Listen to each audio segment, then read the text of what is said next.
Aku tidak seharusnya membaca pesan itu. Awalnya, aku hanya ingin memindahkan ponsel yang bergetar di atas meja ruang tamu. Layarnya menyala, satu notifikasi terbuka, dan disitulah mataku membeku. Napasku tercekat seolah dunia berhenti berputar. Kalimat itu pendek, dingin, dan kejam, tanpa rasa bersalah sedikitpun. Ceraikan dia, ambil semua hartanya.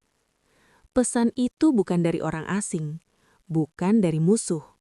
Pesan itu datang dari seseorang yang selama ini memanggilku menantu, tersenyum manis di depanku, dan berpura-pura mendoakanku setiap kali kami bertemu. Mertuaku sendiri.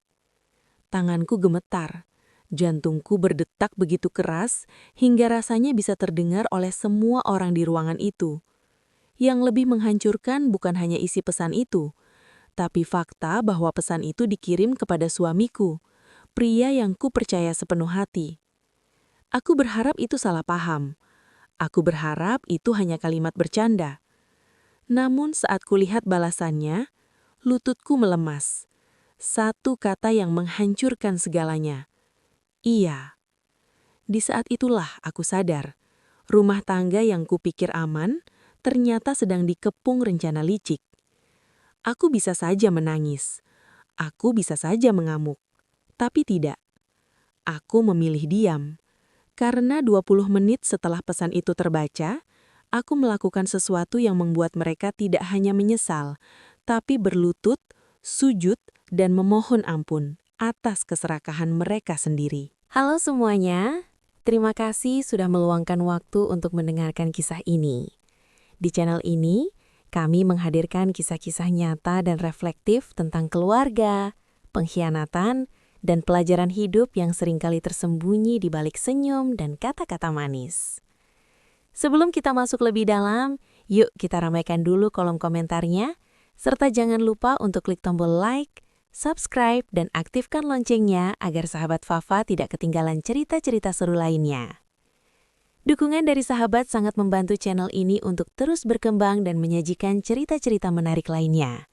Dan seperti biasa, Fafa mau absen nih. Coba tulis nama sahabat, asal kota, dan ketik kata hadir di kolom komentar bawah. Fafa pengen tahu, sahabat setia Fafa dari kota mana saja. Sudah siap sahabat? Yuk kita langsung masuk ke ceritanya. Namaku Alia. Jika orang-orang bertanya tentang hidupku 5 tahun lalu, aku mungkin akan menjawab dengan senyum kecil dan kalimat sederhana. Aku baik-baik saja. Dan memang, dari luar hidupku terlihat nyaris sempurna. Aku menikah dengan Arman, pria yang kukenal sejak masa-masa sulit dalam hidupku. Ia bukan pria dengan latar belakang keluarga kaya. Bukan pula sosok yang gemar pamer pencapaian. Arman sederhana. Tutur katanya lembut dan selalu tahu cara membuatku merasa aman. Setidaknya dulu. Kami bertemu di sebuah acara seminar bisnis kecil. Saat itu aku masih aktif mengembangkan usahaku dari nol. Usaha yang tidak banyak orang tahu besarnya, karena aku terbiasa bekerja dalam diam. Arman datang sebagai peserta biasa, duduk di barisan tengah, mencatat dengan serius. Dari caranya mendengarkan, aku tahu dia berbeda. Hubungan kami berjalan perlahan. Tidak terburu-buru, tidak penuh drama. Ia tahu aku perempuan mandiri, dan katanya itu justru yang membuatnya kagum. Ketika ia melamarku, ia berkata, "Aku mungkin tidak sempurna, tapi aku akan selalu berdiri di sampingmu." Kalimat sederhana itu cukup membuatku percaya. Pernikahan kami berlangsung sederhana, tanpa pesta besar, tanpa kemewahan berlebihan, atas permintaanku sendiri. Bukan karena aku tak mampu, tapi karena sejak awal aku belajar satu hal dari ayahku. Harta tidak perlu diumumkan. Ayahku adalah pengusaha lama yang sudah terlalu sering melihat orang berubah hanya karena angka. Sejak aku mulai bekerja, ia selalu berpesan, "Kalau kamu mau hidup tenang, Jangan biarkan semua orang tahu seberapa kuat kamu berdiri. Maka aku mengikuti nasihat itu. Aku tetap bekerja seperti biasa, mengelola aset, proyek, dan investasi dengan tim kecil yang loyal. Semua properti, tabungan, dan usaha tercatat rapi atas namaku sendiri. Bukan untuk mencurigai siapapun, tapi untuk berjaga-jaga. Dan semua itu aku lakukan jauh sebelum aku menikah. Ketika Arman bertanya kenapa aku tetap ingin bekerja setelah menikah, aku menjawab jujur. Aku ingin tetap punya dunia sendiri. Ia tersenyum dan berkata, "Itu bagus. Aku bangga." Saat itu, aku percaya. Keluarga Arman, terutama orang tuanya, menyambutku hangat di awal pernikahan. Ibu mertuaku, Ibu Arman, sering menggenggam tanganku sambil berkata, "Kamu seperti anak sendiri buat kami." Ayah mertuaku mengangguk setuju, meski lebih banyak diam. Aku berusaha menjadi menantu yang baik, datang saat diminta, membantu sebisanya, tidak ikut campur urusan keluarga mereka. Aku menghormati mereka sebagaimana aku menghormati orang tuaku sendiri. Namun ada satu hal kecil yang perlahan mulai terasa janggal. Sejak awal mertua sering menanyakan soal pekerjaanku. "Kerja apa sih Alia? Kelihatannya santai sekali. Perempuan itu bagusnya fokus rumah tangga saja." Pertanyaan-pertanyaan itu terdengar ringan, bahkan seperti basa-basi, tapi nada di baliknya mengandung rasa ingin tahu yang terlalu dalam. Aku menjawab seperlunya. Usaha kecil-kecilan, proyek lepas, tidak terlalu besar. Aku tidak berbohong, aku hanya tidak membuka semuanya. Arman tahu aku bekerja, tapi ia pun tidak pernah menanyakan detail. Aku pikir itu bentuk kepercayaan. Tahun pertama pernikahan kami berjalan cukup tenang. Kami tinggal di rumah yang nyaman, bukan rumah mewah, tapi cukup luas dan tertata. Rumah itu kubeli atas namaku sendiri sebelum menikah, namun aku tidak pernah mengungkit soal itu. Masalah mulai muncul perlahan, sangat perlahan. Komentar ibu mertua mulai berubah, dari yang awalnya manis menjadi sindiran halus. Perempuan kalau terlalu sibuk kerja, suka lupa tugasnya. Suami itu kepala keluarga, jangan sampai kalah pamor. Aku hanya tersenyum. Kupikir mungkin itu hanya perbedaan generasi. Namun semakin lama, semakin sering pula mereka membicarakan soal uang, tentang siapa yang seharusnya memegang kendali, tentang betapa pentingnya anak laki-laki mengatur segalanya. Yang membuatku heran, pembicaraan itu selalu terjadi saat aku ada. Seolah-olah aku sedang diuji, atau dinilai. Suatu hari saat makan bersama, ibu mertua tiba-tiba berkata, "Arman ini terlalu lembut, kalau tidak ada yang mengarahkan, nanti bisa dimanfaatkan orang." Aku terdiam. Arman menertawakannya kecil, menganggapnya candaan. Tapi aku menangkap tatapan ibu mertuaku. Tatapan yang tidak sedang bercanda. Di saat-saat seperti itu, ada perasaan asing yang muncul di dadaku. Bukan marah, bukan takut, melainkan waspada. Ayahku selalu berkata, kalau seseorang mulai menghitung apa yang bukan miliknya, disitulah masalah bermula. Dan tanpa kusadari, keluargaku yang kupikir aman, perlahan mulai berubah menjadi tempat penuh tanda tanya. Namun saat itu, aku masih terlalu percaya. Aku masih berpikir semua ini hanya salah paham kecil. Aku masih yakin cinta dan niat baik cukup untuk menutup celah apapun. Aku belum tahu bahwa di balik senyum, doa, dan kata keluarga, sebuah rencana sudah mulai dirangkai. Dan aku adalah targetnya. Perubahan itu tidak datang tiba-tiba. Ia merayap pelan, hampir tak terasa. Seperti retakan kecil di dinding rumah yang awalnya tampak kokoh, namun perlahan melebar tanpa suara. Awalnya, hanya nada bicara. Ibu mertua mulai berbicara dengan cara yang berbeda. Senyumnya masih sama, tapi tidak lagi sampai ke mata. Kalimat-kalimatnya terdengar biasa jika didengar sepintas, namun meninggalkan rasa tidak nyaman setelahnya. Capek ya kerja terus? Kamu tidak kasihan sama suami? Perempuan itu seharusnya tahu batas. Kalimat-kalimat itu selalu diucapkan sambil tersenyum, seolah penuh perhatian. Namun ada tekanan tak kasat mata di baliknya. Tekanan yang membuatku mempertanyakan diriku sendiri. Aku mencoba bersikap dewasa. Aku meyakinkan diriku bahwa ini hanya perbedaan pandangan, bahwa tidak semua orang bisa memahami perempuan yang memilih berdiri di atas kakinya sendiri.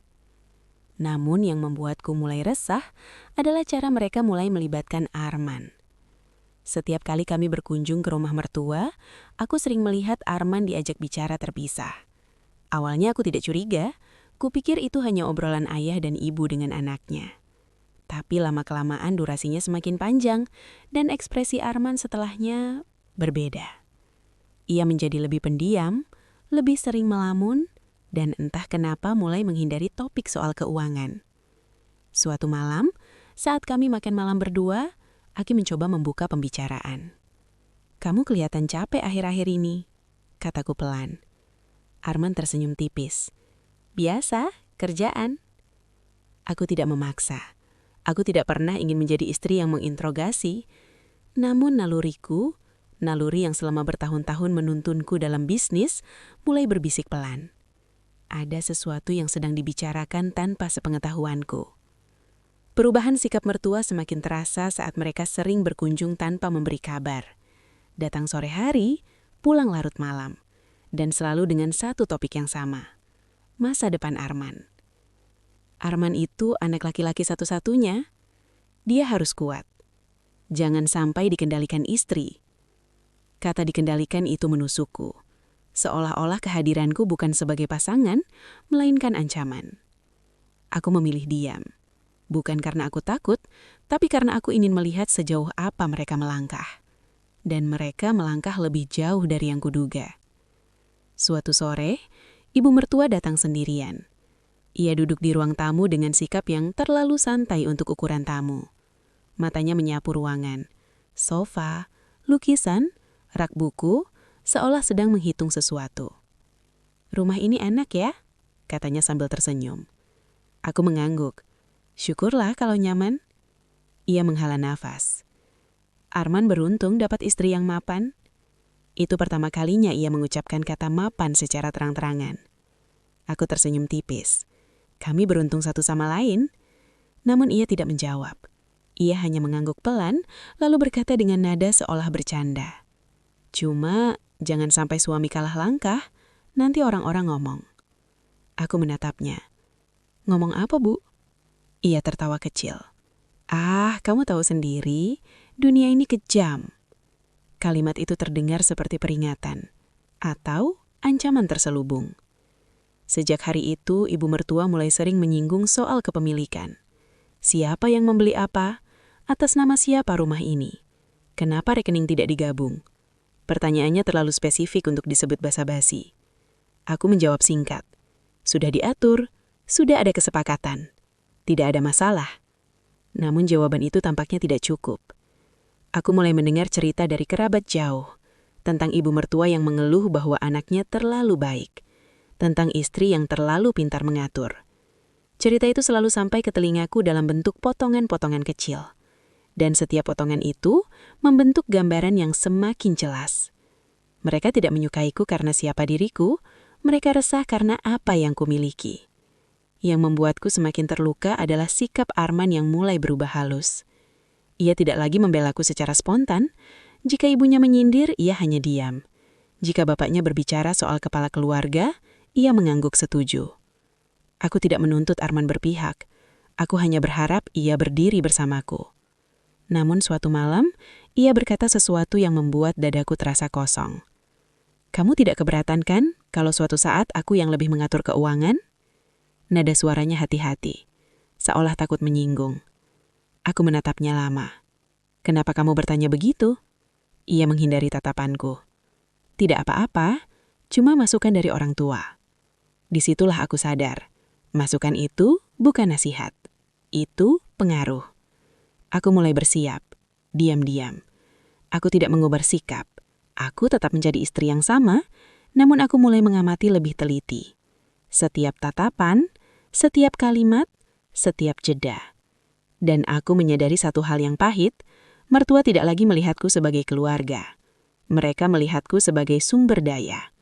Sesuatu yang bisa dipindahkan, diambil, dan jika perlu, disingkirkan. Namun aku tetap tenang, karena orang-orang seperti mereka sering lupa satu hal penting. Perempuan yang tenang bukan berarti lemah. Seringkali, ia hanya sedang menunggu waktu yang tepat. Dan waktu itu sedang mendekati. Hari itu seharusnya berjalan biasa saja. Tidak ada firasat buruk yang datang dengan jelas. Tidak ada mimpi aneh, tidak ada pertanda dramatis seperti dalam cerita-cerita. Justru itulah yang membuat semuanya terasa lebih kejam, karena pengkhianatan sering datang saat kita sedang lengah. Siang itu rumah kami terasa lebih ramai dari biasanya. Ibu dan ayah mertua datang tanpa memberi kabar lebih dulu. Mereka bilang hanya ingin menjenguk dan menghabiskan waktu bersama.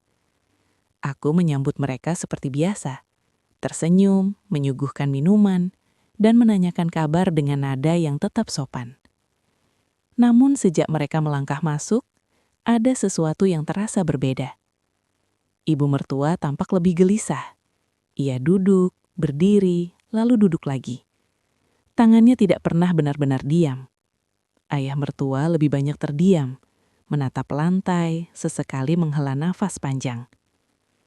Arman sendiri terlihat canggung. Ia mondar-mandir, berpura-pura sibuk dengan ponselnya, lalu tiba-tiba berkata ingin ke dapur, lalu kembali lagi tanpa tujuan jelas. Aku memperhatikan semuanya dalam diam. Naluri dalam diriku kembali berbisik. Bukan dengan teriakan, melainkan dengan rasa tidak nyaman yang perlahan menekan dada. Kami ngobrol soal hal ringan, tentang cuaca, tentang tetangga, tentang berita di televisi. Namun percakapan itu terasa dipaksakan, seolah-olah semua orang sedang menunggu sesuatu, tapi tidak ada yang berani mengatakannya. Beberapa menit kemudian, ibu mertua berdiri. Aku ke kamar mandi sebentar, katanya. Ia berjalan cepat, hampir tergesa. Ponselnya diletakkan begitu saja di atas meja ruang tamu. Layarnya menghadap ke atas. Aku tidak langsung menyadarinya. Aku masih sibuk menuangkan teh untuk ayah mertua. Getaran pertama terdengar pelan, seperti dengungan kecil. Aku menoleh sekilas. Ponsel itu bergetar lagi. Aku tidak berniat menyentuhnya. Aku benar-benar tidak berniat. Namun getaran itu berlanjut. Layar menyala. Nama Arman muncul jelas di layar. Ada jeda beberapa detik. Dan di jeda itulah pikiranku dipenuhi berbagai kemungkinan. Aku bisa berpaling. Aku bisa pura-pura tidak melihat. Aku bisa meninggalkan ruangan. Tapi entah kenapa kakiku terasa berat. Aku melangkah mendekat. Bukan karena ingin tahu, tapi ada dorongan aneh yang sulit dijelaskan. Seolah-olah sesuatu dalam diriku tahu bahwa hidupku akan berubah setelah ini, dan aku harus melihatnya dengan mata sendiri. Layar ponsel itu masih menyala. Pesan terbuka. Aku membaca baris pertama, dan dunia seolah runtuh tanpa suara. Kalimat itu tidak panjang, tidak penuh kata kasar. Justru itulah yang membuatnya terasa lebih dingin. Ceraikan dia. Ambil semua hartanya. Aku membacanya sekali, lalu 2 kali, lalu untuk ketiga kalinya, dengan harapan kalimat itu akan berubah menjadi sesuatu yang lain. Tapi tidak. Itu nyata. Tanganku mulai gemetar, nafasku tercekat di tenggorokan. Aku merasa seperti berdiri di tepi jurang, dan satu langkah lagi akan menjatuhkanku ke dalam kehampaan yang belum pernah kubayangkan. Pesan itu dikirim oleh ibu mertua, diterima oleh suamiku. Aku menelan ludah dengan susah payah. Dadaku terasa sesak, seperti ada beban besar yang tiba-tiba diletakkan di atasnya. Aku ingin berhenti membaca.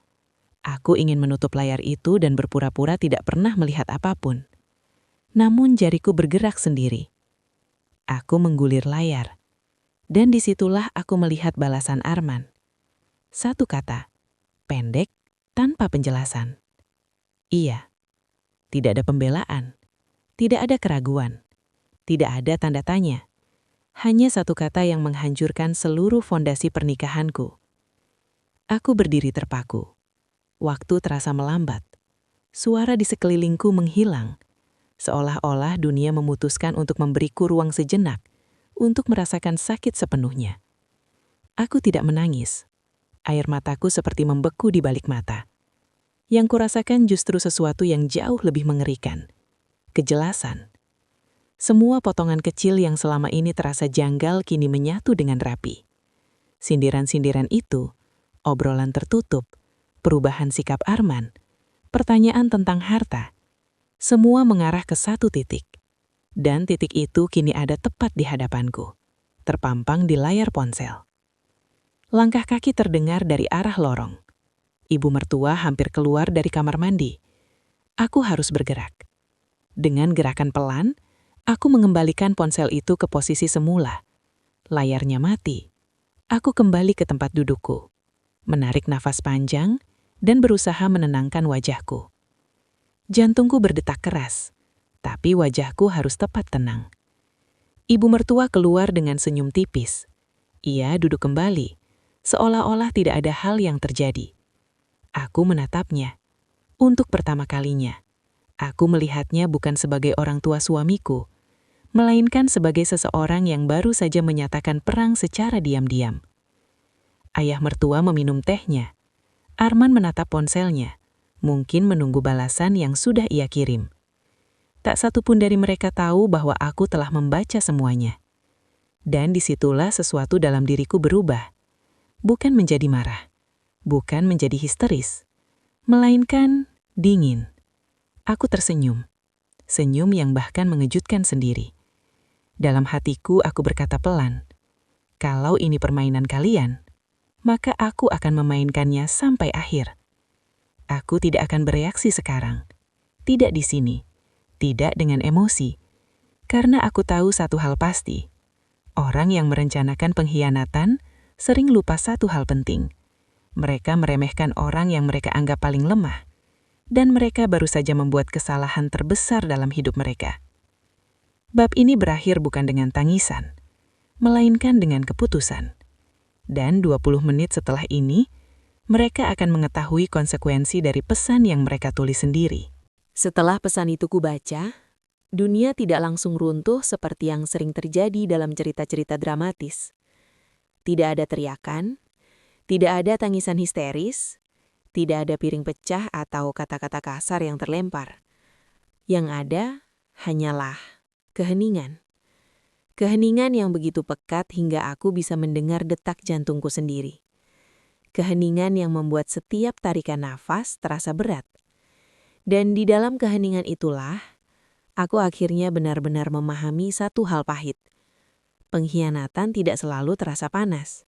Kadang ia terasa dingin, rapi dan terencana. Aku duduk di sofa, mendengarkan suara mereka berbicara hal-hal sepele. Ibu mertua tertawa kecil. Ayah mertua sesekali mengangguk.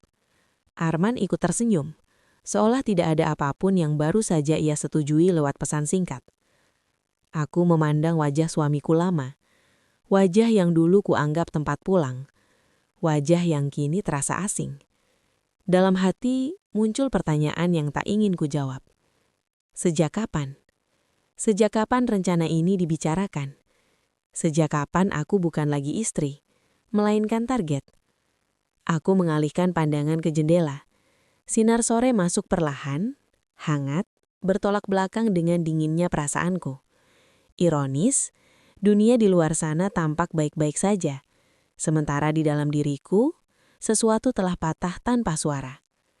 Aku tidak ingin mereka melihat keguncanganku, bukan karena aku malu, melainkan karena aku tahu reaksi emosional adalah yang mereka harapkan. Orang-orang yang merencanakan sesuatu selalu berharap lawannya panik, menangis, marah, membuat kesalahan. Aku tidak akan memberi mereka itu. Aku mengingat kembali nasihat ayahku bertahun-tahun lalu, saat aku baru belajar menghadapi dunia bisnis.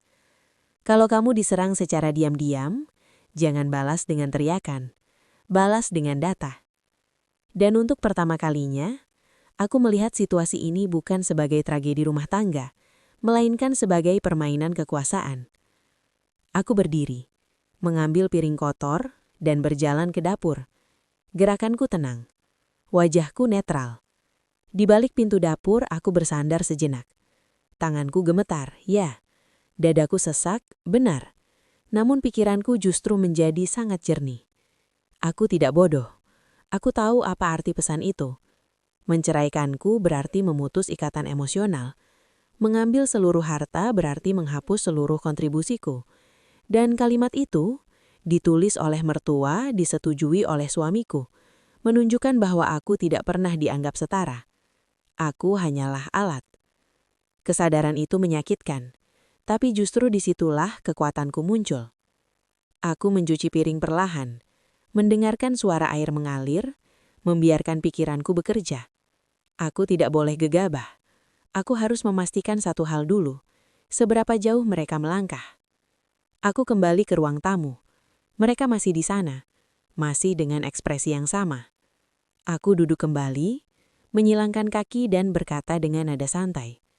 Ngomong-ngomong soal masa depan, kalian pernah kepikiran kalau suatu hari kami pindah? Ibu mertua langsung menoleh. Pindah kemana? Aku tersenyum kecil. Belum tahu, cuma kepikiran saja. Aku melihat reaksi mereka satu persatu. Ibu mertua tampak tegang. Ayah mertua menghela nafas. Dan Arman terlihat gugup. Disitulah aku yakin. Pesan itu bukan iseng. Itu sudah masuk tahap perencanaan. Aku melanjutkan seolah bercanda. Kadang aku mikir, bagaimana ya kalau semua aset digabung saja biar lebih praktis? Arman menatapku cepat. Ibu mertua tersenyum. Kali ini lebih lebar dari sebelumnya. Nah, itu baru pemikiran yang bagus, katanya. Aku membalas senyumnya. Dalam hati aku berkata, topengmu jatuh sedikit. Aku tidak melanjutkan perbincangan itu. Aku tidak memberi jawaban pasti. Karena yang kubutuhkan bukan persetujuan, melainkan konfirmasi. Dan aku mendapatkannya. Tak lama kemudian, mereka pamit pulang. Rumah kembali sunyi. Arman berdiri di dekat pintu, tampak ragu. Aku mau keluar sebentar, katanya dengan lembut. Kemana? Tanyaku. Sebentar saja, jawabnya cepat. Aku mengangguk. Baik. Pintu tertutup.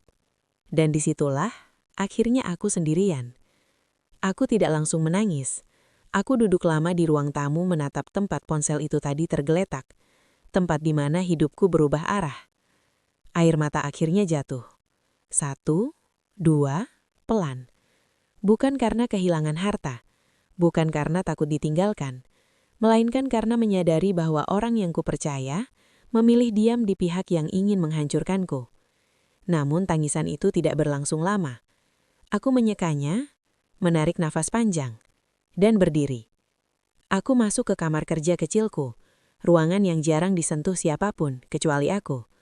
Di sanalah semua dokumen penting tersimpan.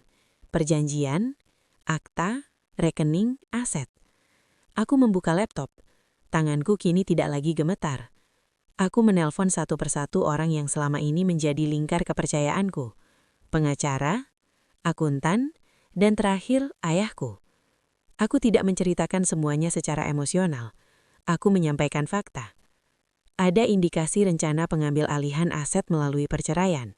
Kataku singkat sekali. Ayahku terdiam lama di ujung telepon, lalu berkata dengan suara rendah namun tegas. Kamu tenang, jangan bergerak dulu, kita atur langkahnya. Dan saat itulah, aku tahu aku tidak sendirian. Malam itu Arman pulang lebih larut dari biasanya. Ia mencoba bersikap normal, bertanya apakah aku sudah makan, menanyakan hal-hal kecil. Aku menjawab seperlunya. Aku tidak mengungkit pesan itu. Bukan sekarang, karena aku ingin melihat sampai sejauh mana ia akan berpura-pura. Dan di ranjang, saat ia tertidur di sampingku, aku menatap langit-langit kamar. Hati ini terasa hampa, tapi pikiranku justru penuh rencana. Aku tidak ingin balas dendam, aku hanya ingin keadilan. Dan keadilan kadang harus datang lewat cara yang membuat orang-orang belajar bahwa keserakahan selalu meninggalkan jejak. Bab ini bukan tentang konfrontasi. Bab ini adalah tentang kesadaran dan persiapan. Karena badai besar tidak datang tanpa awan daklap yang berkumpul pelan-pelan. Dan aku sedang bersiap. Jam di dinding ruang tamu menunjukkan pukul 16.40. Jarum detiknya bergerak pelan, tapi bagiku terasa menghantam seperti palu. Setiap detik yang lewat terasa memiliki bobotnya sendiri, bukan sekadar waktu, melainkan keputusan. Aku berdiri di depan jendela, memandang jalanan di luar rumah. Arman sudah pergi, mertua sudah pulang. Rumah ini sunyi, terlalu sunyi untuk ukuran tempat yang baru saja menyimpan pengkhianatan. Dan di dalam keheningan itulah, aku mulai menghitung. Bukan dengan suara, bukan dengan jam, melainkan dengan langkah. Langkah pertama, jangan panik. Aku menarik napas panjang, menghembuskannya perlahan. Mengulangi hal yang sama beberapa kali, sampai detak jantungku kembali ke ritme yang bisa kukendalikan. Menangis tidak akan mengembalikan kepercayaan. Marah tidak akan mengubah rencana mereka. Satu-satunya hal yang bisa kulakukan adalah bergerak lebih cepat dan lebih rapi. Aku berlari ke kamar kerja, menutup pintu, dan duduk di depan laptop. Jam menunjukkan 16.42. Tanganku bergerak otomatis, seperti sudah terlatih untuk situasi genting. Folder demi folder terbuka. Dokumen demi dokumen kupindai ulang. Sertifikat properti, akta pendirian usaha, rekening investasi, perjanjian pranikah. Semua atas namaku. Semua sah, semua legal. Dan tiba-tiba, aku tersenyum kecil. Bukan senyum bahagia, melainkan senyum seseorang yang baru saja menyadari bahwa ia tidak selemah yang orang lain kira. Aku membuka ponsel dan menekan nomor yang sudah lama tersimpan. Nomor pengacaraku, Rendra. Ia mengangkat di dering ketiga. "Saya butuh kamu sekarang," kataku tanpa basa-basi. Nada suaraku tenang. Terlalu tenang untuk ukuran situasi seperti ini. Ia tidak banyak bertanya. Hanya berkata, "Beri saya garis besarnya."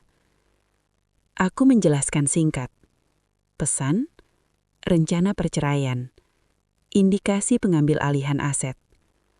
Di ujung telepon, Rendra terdiam beberapa detik. Lalu berkata, "Baik, jangan konfrontasi dulu. Simpan semua bukti. Kita kunci posisi kamu." Jam menunjukkan 16.47. Aku menutup telepon dan langsung menelpon akuntanku. Ia sudah bekerja denganku lebih dari 10 tahun.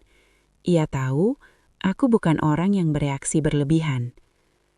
Ada potensi konflik keluarga dengan implikasi finansial, kataku singkat. Aku butuh semua laporan terbaru dan salinan digital sekarang. Ia tidak bertanya. Ia hanya menjawab, "Saya kirim dalam 5 menit. Jam 16.50. Aku berdiri, berjalan mondar-mandir di ruangan. Otakku bekerja cepat, menyusun kemungkinan demi kemungkinan. Bagaimana jika Arman mencoba memindahkan aset? Bagaimana jika mereka memanipulasi cerita? Bagaimana jika mereka mendahului langkah hukum? Namun satu persatu kekhawatiran itu gugur. Mereka tidak tahu satu hal penting. Aku sudah hidup di dunia di mana orang tersenyum sambil menyiapkan pisau di balik meja. Aku tahu cara membaca situasi. Aku tahu kapan harus diam. Dan aku tahu kapan harus menutup pintu rapat-rapat. Jam 16.53. Ponselku bergetar. Email masuk. Dokumen lengkap. Aku membuka satu persatu, meneliti dengan teliti, memastikan tidak ada celah. Dan di titik itu, aku sadar, mereka terlalu percaya diri. Mereka mengira aku hanya istri, menantu, perempuan yang bisa didorong ke sudut dengan tekanan keluarga. Mereka lupa satu hal. Aku dibesarkan oleh ayah yang mengajarkanku bahwa kepercayaan itu mahal dan kebodohan lebih mahal lagi. Jam 16.59. Aku menutup laptop dan berdiri. Kini bukan waktunya menganalisis. Kini waktunya mengunci permainan. Aku menghubungi ayahku. "Ayah," kataku pelan. Ia langsung tahu ada yang tidak beres. Nada suaranya berubah serius. "Ada apa?" Aku menceritakan semuanya. Lengkap, tanpa drama, tanpa air mata. Ayah terdiam lama, lalu berkata, satu kalimat yang membuatku kembali berpijak di tanah yang kokoh. "Kamu tidak salah, dan kamu tidak sendirian." Ia tidak memarahiku, tidak menyalahkanku. Ia hanya bertanya, "Kamu siap?" Aku menjawab tanpa ragu, "Ya." Jam 16.58. Ayah berkata, "Datang ke rumah. Sekarang." Aku menutup telepon, mengambil tas, memasukkan dokumen penting. Dan sebelum keluar kamar, aku menatap cermin. Wajahku pucat, tapi mataku tajam. Tidak ada ketakutan di sana. Yang ada hanya ketegasan. Aku berangkat. Perjalanan ke rumah ayah terasa seperti melintasi dua dunia. Di luar, orang-orang masih menjalani hidup mereka. Lampu lalu lintas, toko-toko, suara klakson. Tak satu pun tahu bahwa di dalam mobil ini, sebuah pernikahan menuju titik akhirnya. Jam 17.10. Aku tiba di rumah ayah. Ia sudah menunggu di ruang kerja. Ruangan yang dulu sering kupakai belajar membaca laporan keuangan saat masih remaja. Aku duduk. Ia menatapku lama. Lalu berkata, "Sekarang, dengarkan baik-baik." Ia menjelaskan langkah demi langkah. Apa yang boleh kulakukan, apa yang tidak boleh kulakukan. Kapan aku harus berbicara, kapan aku harus diam.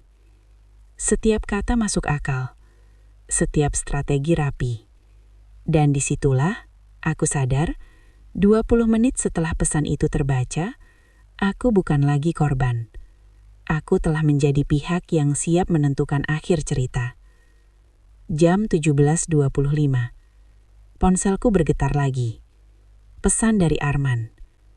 "Pulang agak malam, jangan tunggu." Aku menatap layar itu lama, lalu tersenyum kecil.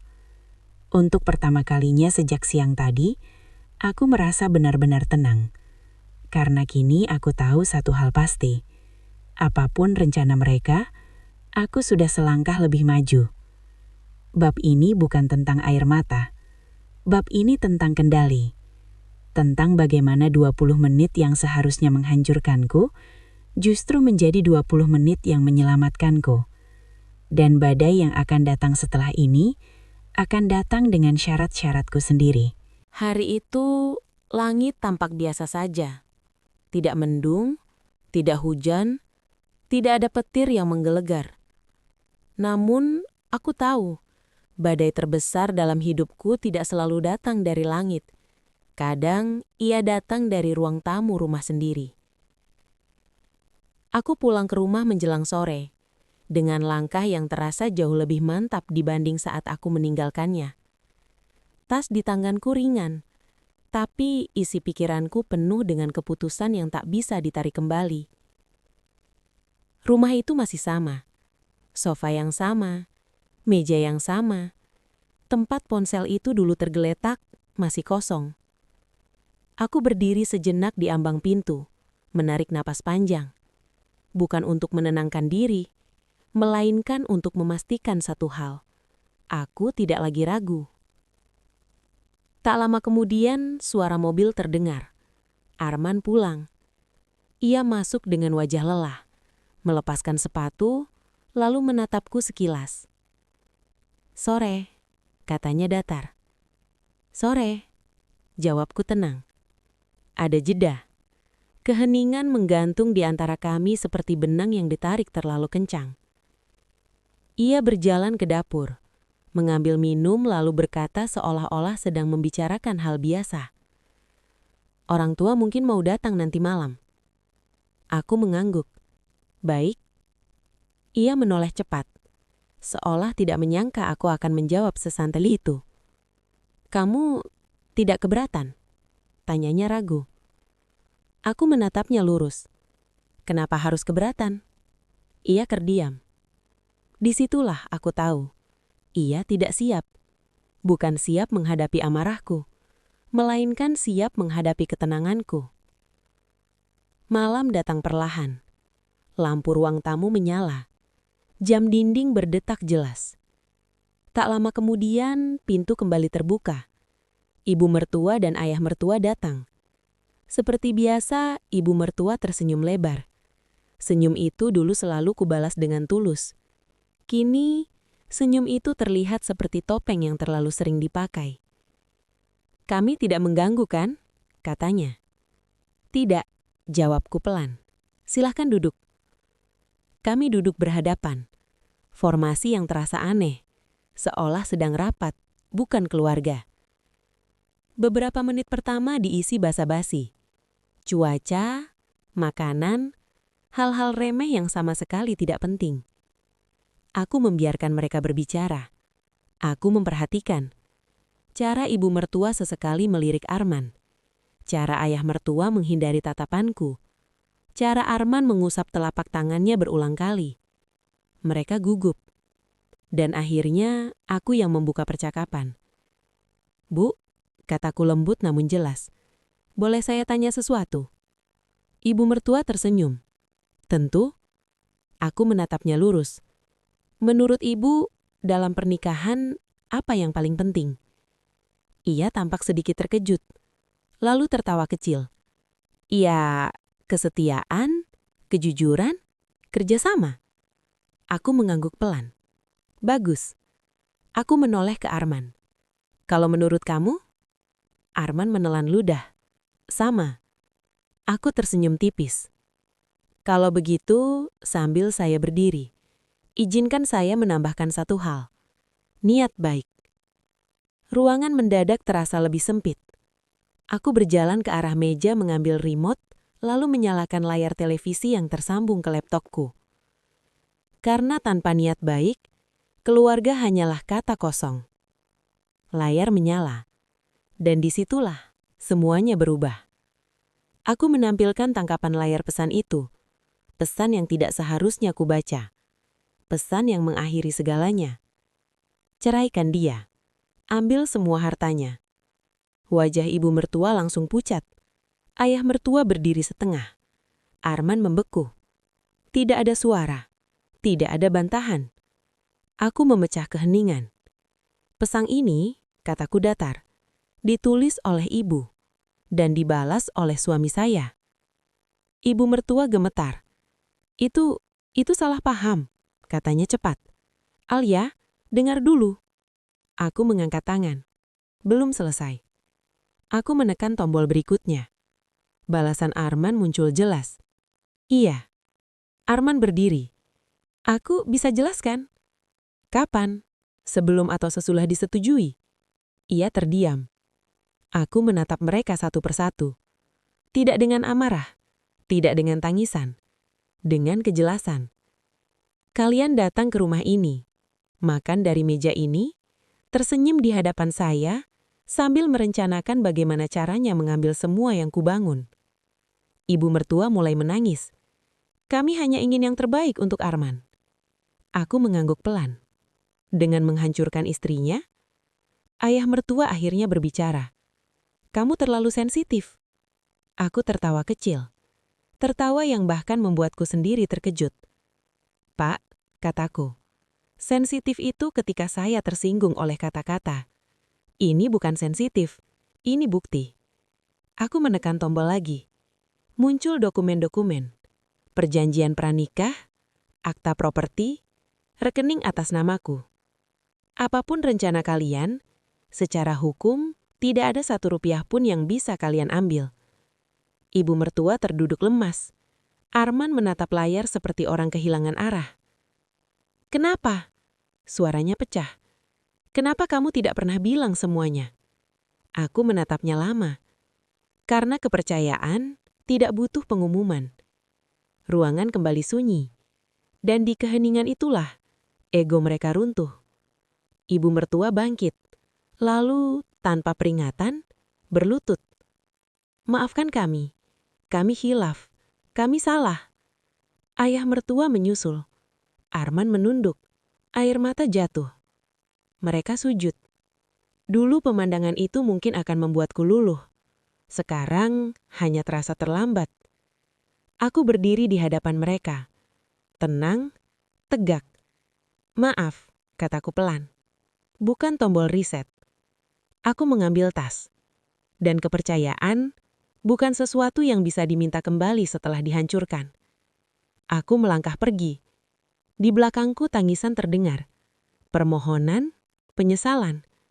Namun untuk pertama kalinya, aku tidak menoleh.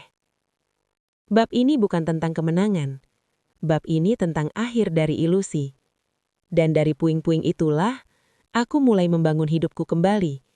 Tanpa pengkhianatan, tanpa topeng, dan tanpa rasa takut.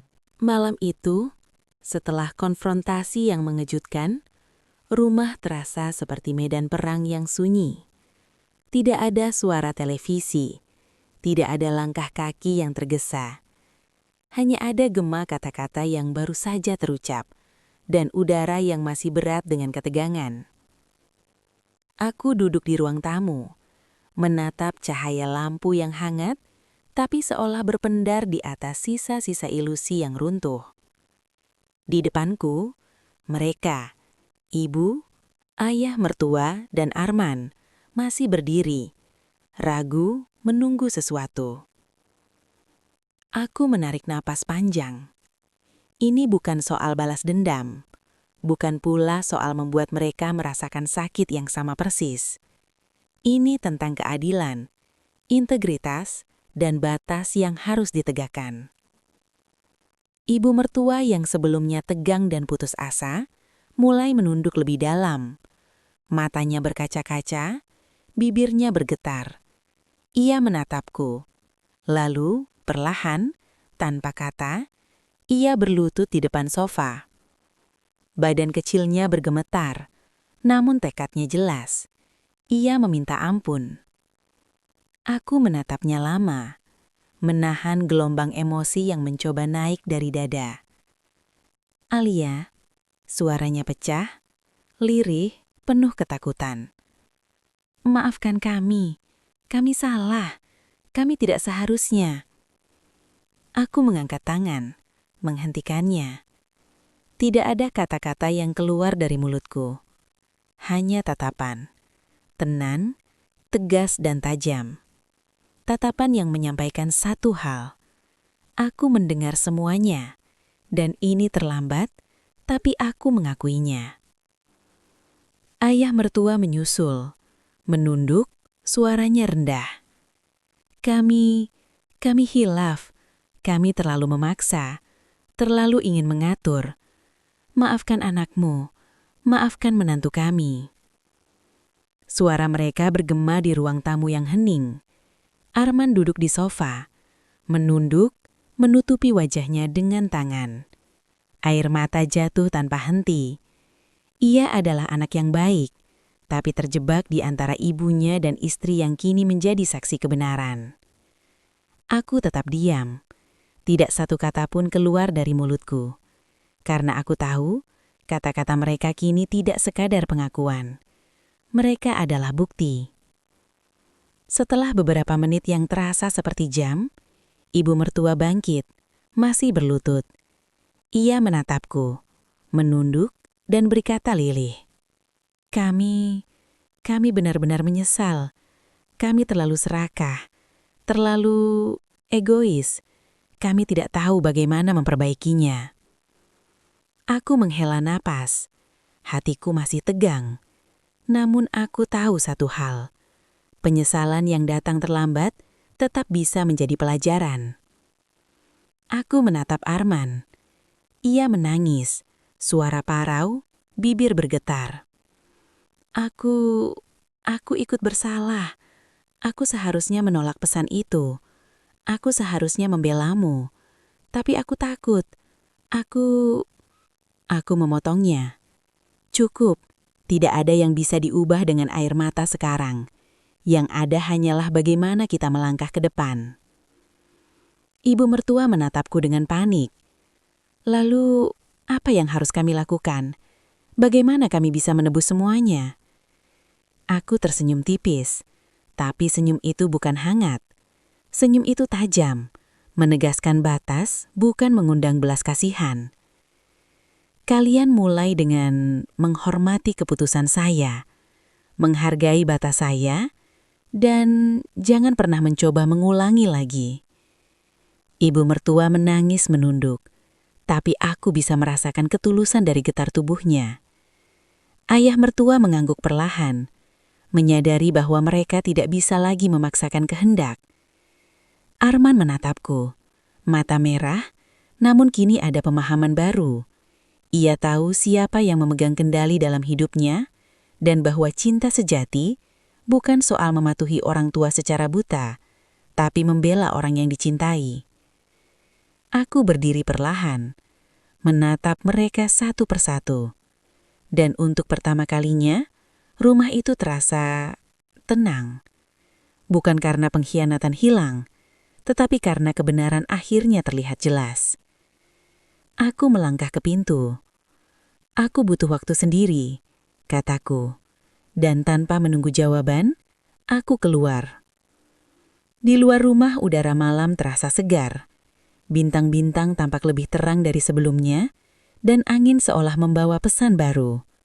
Bahwa kejujuran, ketegasan, dan batas yang jelas selalu memenangkan hati bahkan setelah pengkhianatan.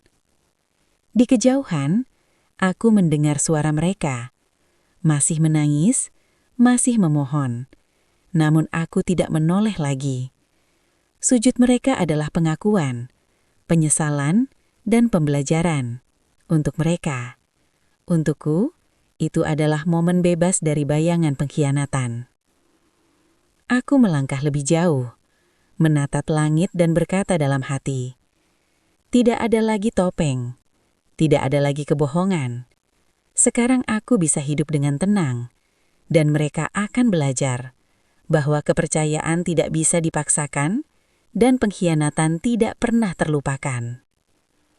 Bab ini adalah klimaks emosional, bukan tentang menang atau kalah, bukan tentang harta, bukan tentang kesedihan atau amarah.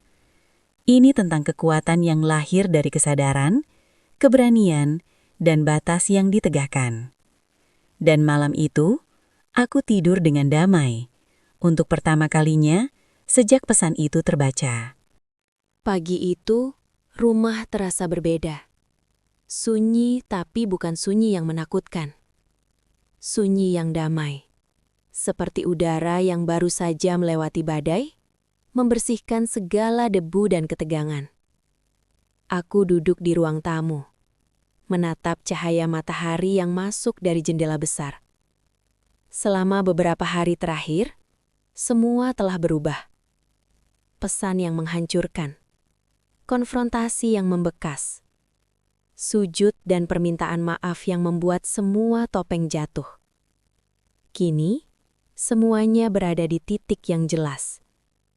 Aku menarik napas panjang, dan untuk pertama kalinya, aku merasakan kebebasan penuh.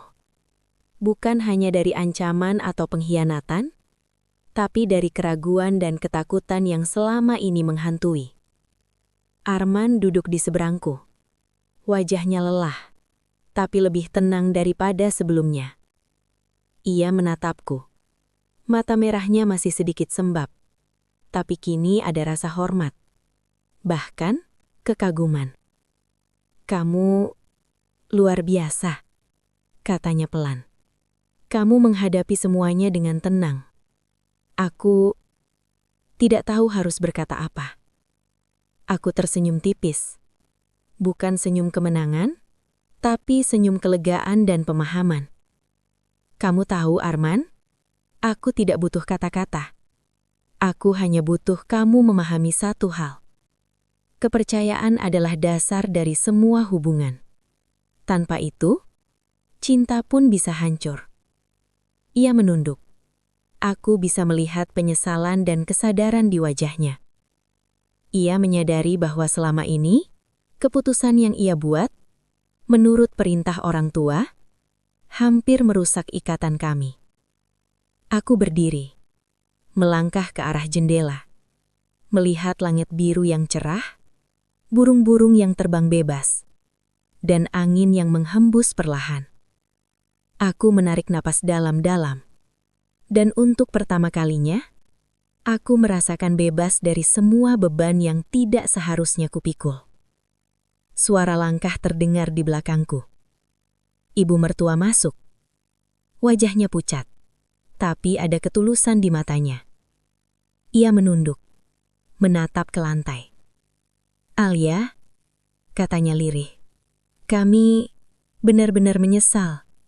Kami terlalu serakah, terlalu mengendalikan. Kami tidak menyadari betapa salahnya kami. Maafkan kami ya. Aku menatapnya lama. Tidak ada amarah, tidak ada dendam. Hanya kesadaran bahwa manusia bisa berubah jika diberikan kesempatan untuk menebus kesalahan. Kami belajar dari semuanya. Lanjutnya. Dan kami akan memperbaiki diri. Kami ingin hubungan ini tetap utuh. Tapi, aku mengerti kalau kamu butuh waktu dan ruang. Aku mengangguk pelan. Waktu dan ruang akan kuberikan. Tapi perubahan harus nyata. Kita tidak bisa kembali ke keadaan lama. Yang bisa kita lakukan hanyalah membangun sesuatu yang baru. Dengan dasar saling menghormati, bukan tekanan dan manipulasi. Ayah mertua ikut maju, menatapku dengan pandangan serius. Kami salah. Kami menekanmu. Menekan anak kami sendiri dan hampir menghancurkan segalanya. Aku berjanji, kami akan memperbaiki cara kami berinteraksi. Kami ingin melihatmu bahagia, Alia. Bukan karena kami memutuskan, tapi karena itu memang pilihanmu. Aku mengangguk pelan. Tidak ada kata-kata panjang. Tidak ada drama berlebihan. Yang ada hanyalah resolusi dan keputusan tegas. Aku menoleh ke Arman. Kamu ingin tetap bersamaku? Tanyaku lembut namun penuh ketegasan. Kamu siap menjadi pasangan yang berdiri di sampingku, bukan di bawah tekanan orang lain? Arman menarik napas panjang. Ia menatap mataku dalam-dalam, dan aku melihat ketulusan di sana. Iya, Alia. Aku ingin bersamamu, dan aku siap berdiri bersamamu dengan cara yang benar. Aku tersenyum. Kali ini lebih hangat. Bagus. Itu yang kubutuhkan. Kami duduk bersama dan untuk pertama kalinya, tidak ada rahasia, tidak ada topeng, tidak ada pesan yang mengancam. Ibu mertua berdiri, menunduk dan berkata pelan, kami akan belajar menghormati pilihanmu. Kami akan belajar mendukung kalian, bukan mengatur kalian. Aku tersenyum lagi, dan dalam hati aku berkata, inilah kemenangan sejati, bukan dengan balas dendam, tapi dengan ketegasan dan kebenaran sendiri. Malam itu, kami makan garam bersama. Suasana berbeda dari sebelum-sebelumnya. Tidak ada ketegangan, tidak ada rahasia, hanya kebersamaan yang nyata. Aku menatap Arman, kemudian mertua kami, dan berkata pelan, kita bisa mulai membangun keluarga yang sehat, dengan kepercayaan, kejujuran, dan saling menghormati sebagai fondasi. Ibu mertua mengangguk, menahan air mata. Ayah mertua tersenyum tipis. Arman menggenggam tanganku. Saat itu aku menyadari satu hal. Kebebasan bukan berarti lepas dari tanggung jawab. tetapi mampu berdiri di atas kebenaran dan ketegasan diri sendiri. Hari-hari berikutnya kami membangun rutinitas baru. Aku dan Arman membicarakan segala hal secara terbuka. Kami membuat keputusan finansial bersama. Kami merencanakan masa depan tanpa tekanan orang lain. Ibu dan ayah mertua belajar menahan diri. Mereka mulai menghormati batas. Dan perlahan, hubungan keluarga menjadi sehat kembali. Bukan karena mereka mengalah, tapi karena semua orang belajar dari kesalahan. Aku juga belajar sesuatu yang berharga, bahwa kekuatan sejati seorang perempuan bukan diukur dari harta atau ketenaran, tetapi dari ketegasan dalam membela diri, kemampuan membaca situasi, dan keberanian untuk menegakkan batas tanpa emosi berlebihan. Beberapa minggu kemudian, suasana di rumah jauh lebih damai. Aku dan Arman lebih dekat. Kami membangun kebiasaan baru. Tidak lagi ada rahasia, tidak lagi ada tekanan. Dan aku tahu, pesan itu, yang pernah menghancurkan dunia kecilku, sekarang telah menjadi pelajaran berharga. Pelajaran tentang kesetiaan, kejujuran, dan ketegasan yang tak bisa ditawar. Aku menatap langit malam dari balkon rumahku. Menghirup udara segar, dan tersenyum dalam hati. Aku bebas. Bebas dari pengkhianatan, dari ketakutan, dan dari bayangan masa lalu. Sekarang, aku bisa hidup sepenuhnya, dengan damai dan kuat. Malam itu, aku menulis di jurnalku. Kehidupan memang penuh ujian, tapi setiap pengkhianatan, kesalahan dan permintaan maaf yang tulus bisa menjadi jalan menuju kebebasan sejati. Aku belajar, aku bertahan, dan aku menang, tanpa harus menghancurkan siapapun. Aku menutup jurnal, menatap Arman yang tertidur di sebelahku, dan tersenyum. Ini adalah awal baru. Awal dari hidup yang aku pilih sendiri, dengan keberanian dan kejelasan penuh. Hari ini, aku belajar satu hal penting. Kehidupan bukan soal seberapa banyak harta yang kita miliki, atau seberapa besar tekanan dari orang lain, tapi tentang ketegasan, keberanian, dan kejujuran dalam menghadapi setiap tantangan. Pengkhianatan dan kesalahan orang lain memang menyakitkan, tapi mereka juga menjadi cermin bagi kita untuk menemukan kekuatan sejati. Dari semua yang terjadi, aku memilih berdiri tegak, menetapkan batas, dan membangun hidupku dengan prinsip yang jelas. Kepercayaan dan rasa hormat adalah fondasi hubungan apapun. Untuk kalian yang mendengarkan, ingatlah, jangan biarkan ketakutan atau tekanan orang lain menentukan hidupmu. Belajar dari setiap pengalaman, jadilah versi terbaik dari dirimu, dan jangan pernah takut menegakkan apa yang benar. Terima kasih sudah mendengarkan, dan sampai jumpa di kisah berikutnya.